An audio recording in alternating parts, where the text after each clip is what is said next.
So while North American League of Legends might be in the off-season, the drama just doesn't stop coming. What started off as outrage over a potential conflict of interest has turned into a shitstorm holy war that has TSM members dropping Twitlongers left, right, and center, and Dardoch's career pretty much sideswiped.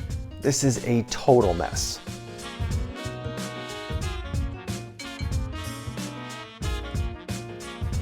Alright guys, this is the part of the video where I would usually tell you to subscribe to the theScore Esports YouTube channel, and you should definitely still do that if you haven't already.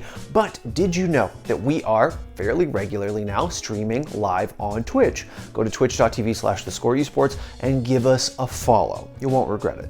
Okay, so in case you've been living under a crug lately, Doublelift and TSM are currently at the center of a vortex of drama in the League of Legends world. Now, really, this whole thing actually starts at the beginning of this year and the beginning of the LCS spring split.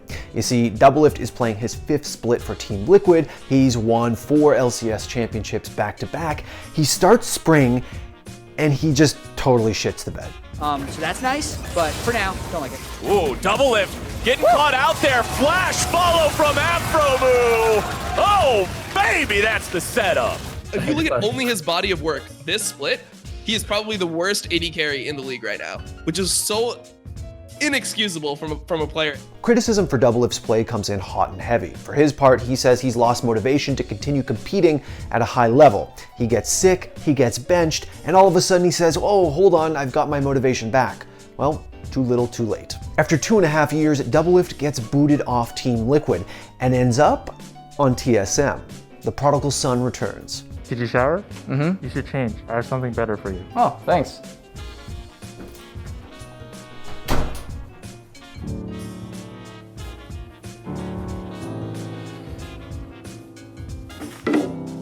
The problem? Well, Doublelift happens to be in a romantic relationship with TSM's president, Leena. Now, why exactly is this a problem? Well, as everyone has pointed out numerous times now, it does present the potential for a conflict of interest. Meaning, Doublelift could, in theory, get preferential treatment from the org because of his relationship with someone in power. In theory, he could be privy to information that other players normally wouldn't be, and basically just business and pleasure would mix in inappropriate ways. Now, if you do want to go a little bit more in depth on the conflict of interest stuff and the roster shuffle situation in general, well, we made a whole video about that a few weeks ago, so go ahead and check that out. Now, if it wasn't for recent events, I probably would have sat here telling you that although these concerns are absolutely valid, that Reddit and Twitter would be overreacting just a little bit. Except that mere weeks after Doublelift signed with TSM, theory became reality. On Monday, this happened. Picking for this guy was maybe a mistake. Not up to me. Like, for example, no one wants to pick up Dardoch. That's not my fault. That is Doublelift's stream, and that's Leena in the background saying, quote, "It's not up to me. For example, no one wants to pick up Dardoch." End quote. Oh, shit. In one 10-second Twitch clip, the shit completely hit the fan for TSM, for Doublelift, and for Leena. Not to mention Dardoch, whose trade value, it has to be said, has been seriously damaged by this entire situation. Now, after the stream, Twitlongers came in quickly, with both President Leena and TSM founder Andy Din publishing apologies the next day.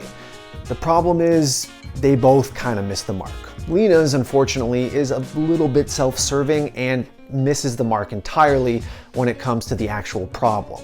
In it, she says, quote, "At the end of the day, no one feels worse about this situation than I do, and it's already difficult enough to be a TSM fan in these trying times. I mean, I don't know, maybe Dardoch feels worse than you?" She ends her apology by saying, quote, "And at the end of the day, this mistake is 100% my fault, and I wish the best for Josh, despite everything that happened today." This is just such a strangely worded apology. It's almost as if Dardoch did something wrong and she's absolving him of it, saying, well, despite what happened, I wish Josh the best. Honestly, it would have been really prudent if a public relations or communication specialist took a look at this before they published it. Now, Andy Din's is a little better, sure. It's quintuple the size of Leena's, and it attempts to tackle all of the different issues wrapped up here in a more meaningful way. But You would expect that from the founder of the org. He comes right out the gate by saying, in no uncertain terms, TSM fucked up. Okay, good. Then he says he reached out to Dardoch personally and is going to make things right with him. Good. Some actual action. Guys, Twitlongers don't actually mean shit in real life. They don't do anything. To fix problems, you have to take real actions, not tweet about them. But he also tries to distance Leena's position from League of Legends operations, which is honestly, from an outsider looking in, kind of a hard pill to swallow, considering we just overheard Leena talking about Dardoch's situation. And in her own apology, she goes into detail about, whether he was going to go down to Academy or share time or find a new team. Andy Din, the founder of TSM, Reggie if you like, goes on to say, quote, "I thought there was enough, and there still is enough, distance surrounding their working relationship that I am comfortable with their roles," end quote. Now, it's hard not to ask after reading that, how can he be comfortable with their working relationship when just a few paragraphs later he calls Leena's handling of the Dardoch situation, quote, "disappointing." But neither apology addresses the real issue here. The fact that Leena and Doublelift obviously are not acting in a professional manner when it comes to their relationship at work. Now, personally guys, I do not think it's reasonable to say TSM can't pick up Doublelift because he's dating the president. Look, esports is not a big place. The LCS is really not a big place. These things are going to come up from time to time. I mean, human beings tend to get together romantically. It's what we do. It's kind of like our thing as a species. Catch my drift? Those of you out there who in your own lives are doing a 9-to-5 thing, you're in your careers, you already know that workplace relationships can and do happen. And as far as I'm concerned, it is none of our damn business what these two individuals do when they're not at work. However, I do think it's reasonable for all of us to expect the highest level of professionalism from these two individuals when they're at work. So what does that mean? Well, for starters, it means taking confidential calls in private. It means treating each other as work colleagues first and romantic partners second when you're on TSM time.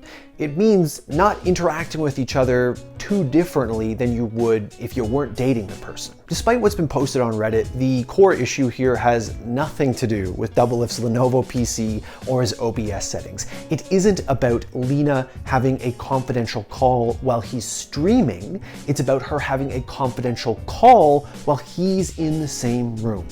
It's not just bad that we heard it. It's bad that he heard it. Now, a quick word about Dardoch here, who obviously is actually the victim in this entire dramatic series of events. His trade value wasn't just damaged by what we overheard Leena saying, it's been damaged by the peripheral information that's come out of the woodwork as a result of this scandal. The entire narrative that's been pushed on us for the last little while about how Dardoch has evolved, reached his final form, how he's gone beyond those sort of more toxic days of years past, has been challenged by stuff like what Loco Doco said in a recent video. Dardoch has been a troublesome part of the TSM roster. From the start, in the first few weeks of practice, there was a big blow up from Dardoch, and talks were had, and TSM and Dardoch both thought things would get better. But throughout the season, there has been constant problems, and the sports psych has been working directly with him way more so than any other player, and the results have been pretty middling. Now, could all of that be known and understood knowledge within the LCS ownership community? Absolutely. But it's still damaging to Dardoch's value as a player to have it come out to the public. Now, another thing that's been brought up several times is the LCS Players Association, and the fact that Doublelift, Bjergsen, and Biofrost are all on it, and they're all on TSM. And Bjergsen is a part owner in TSM now. Now that is indeed a little worrying. And I think we'd all like to see at least a few of them step down from those positions to make room for a more diverse group of players. But what I also want you to understand is, for all intents and purposes, the LCS Players Association isn't particularly powerful. Their own stated goal, after all, is to provide, quote, access to information, counsel, and the opportunity to voice feedback and enact change, end quote.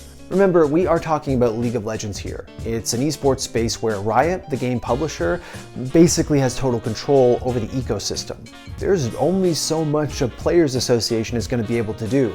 It's not like a players union in the NBA or the MLB or anything like that. As for where we go from here, well, we need to see at least two things from TSM pronto. Number one, they need to make sure that Dardoch is taken care of. They owe it to him to make sure that he finds a new home that he's satisfied with after basically torpedoing his trade value. And number two, we need to see some clear, measurable, and above all, transparent changes in TSM's organizational structure. For starters, how about a set of guidelines that govern employee behavior in situations like these? One thing we don't need to do, guys, is go on a witch hunt against a president who clearly excels at her job but made a serious error in judgment in this particular case. TSM took the L here, and they absolutely deserve to get blasted for it. But what's done is done. Let's see how we can fix the problem. At one of the less esoteric pieces, but something important nonetheless, which is who framed Roger Rabbit? Now, this is one of my favorite films of all time. Now, a little piece of trivia for you. Legend goes that Tim Curry was supposed to play the role of Judge Doom.